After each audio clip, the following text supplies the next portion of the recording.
What's going on, good people? Abby here, back with another update from the UAE. This will be my fifth one, and today I'm going to discuss three different topics on things that I'm learning, things that I'm hoping, and things that I'm praying for in this time period.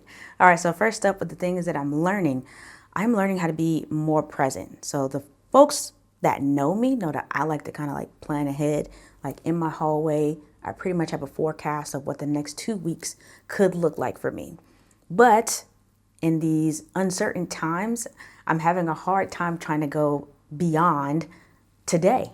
So I'm learning how to be more present. I've pretty much been forced to be here, which is interesting, but I'm thankful that I can not live all the way in the future and I can kind of like live for today and be thankful for the things that take place day to day, the things that either do take place or don't take place. So being more present and saying like, I don't know what's going to happen today or tomorrow, but living for today has been interesting.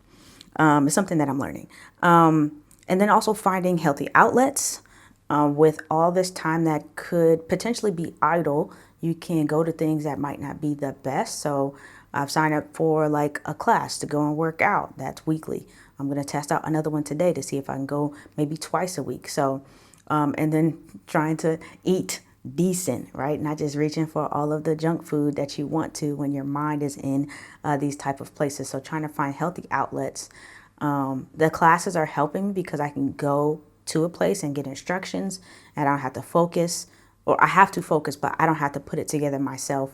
I've wanted to like go outside and walk and stuff, but I get nervous because I don't know what's going to happen. So I typically walk like 2 miles in my neighborhood, but it takes me like all the way away and I feel like more exposed.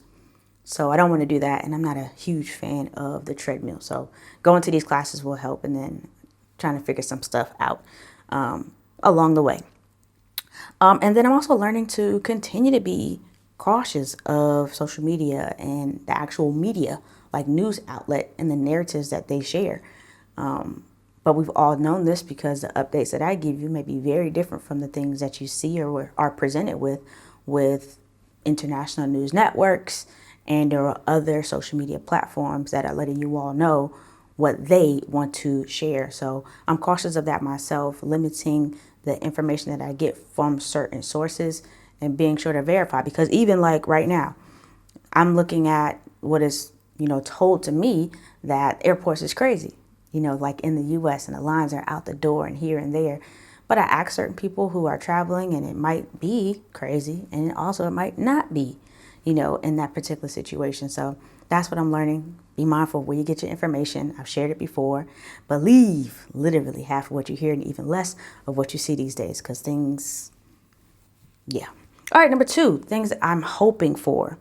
I'm hoping that this will be over soon and that a resolution will be met, and it can be a long-term one. Because what I don't want is for them to be like, yeah, we've done this. And like my heart was broken a couple weeks ago. They say, all right, we're going to stop doing this.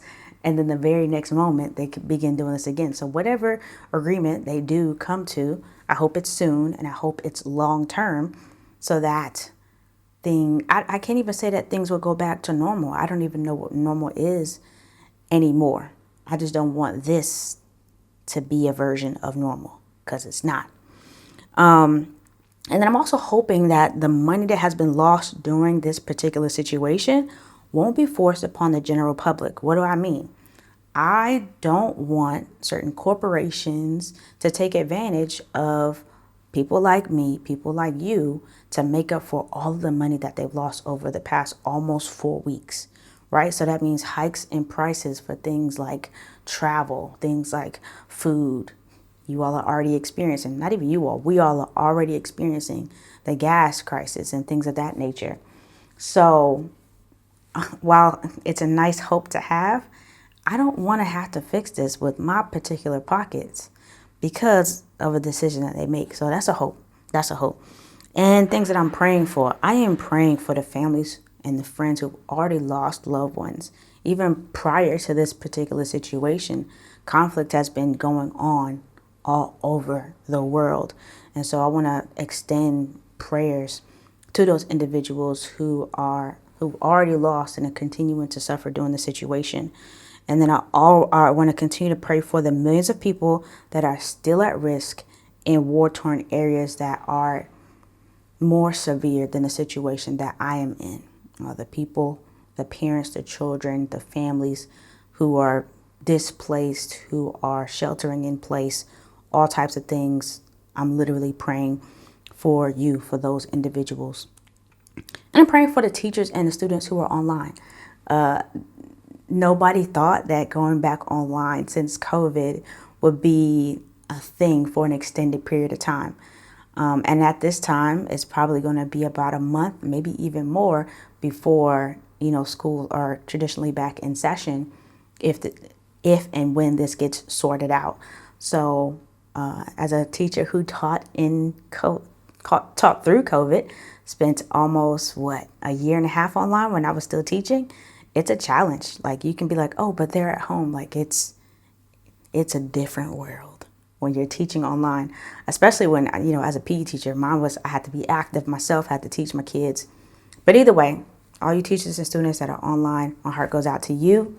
And I'm praying that you can manage. You can manage.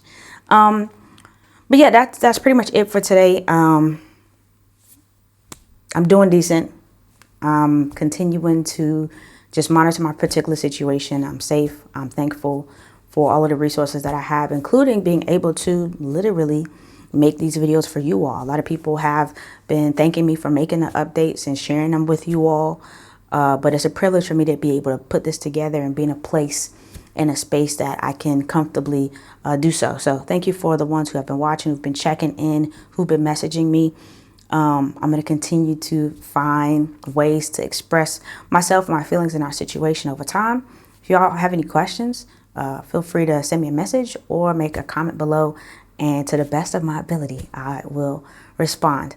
Until next time, friends, I'll see you.